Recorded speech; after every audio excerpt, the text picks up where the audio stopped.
Suku bunga merupakan nilai atau tingkat harga yang diberikan kepada investor dari penggunaan dana investasi berdasarkan perhitungan nilai ekonomi dalam periode waktu tertentu. Tingkat suku bunga bank itu sendiri digunakan untuk mengontrol perekonomian suatu negara. Ada dua tipe suku bunga. Nah, yang pertama itu ada suku bunga nominal. Suku bunga nominal merupakan suku bunga yang biasa kita lihat di bank atau di media cetak. Suku bunga ini dapat dibaca secara umum dan dapat menunjukkan jumlah rupiah untuk setiap Rp1 yang diinvestasikan. Suku bunga nominal cenderung naik seiring dengan angka inflasi. Nah, yang kedua itu ada suku bunga real.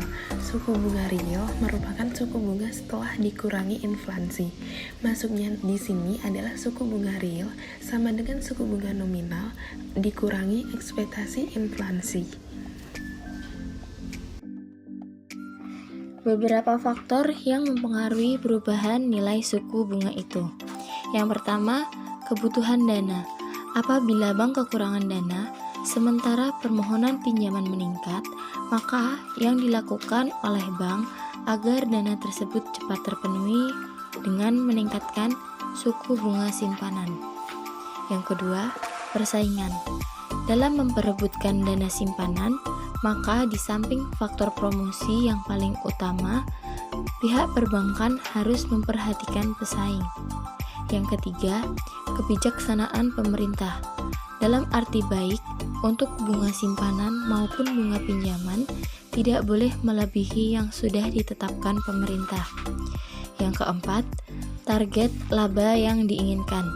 Yang diinginkan faktor ini khususnya untuk bunga pinjaman.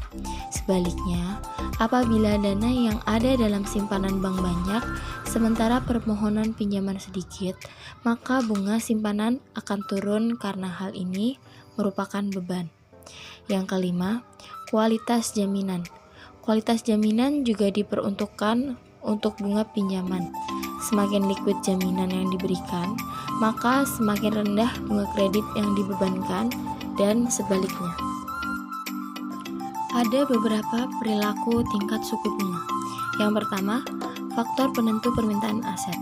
Aset merupakan bagian penting dari kekayaan yang bernilai harganya. Yang kedua, permintaan dan penawaran obligasi. Tingkat bunga berbagai sekuritas bergerak secara searah atau berhubungan positif, sehingga analisis penentuan tingkat suku bunga cukup pada satu sekuritas, yakni obligasi.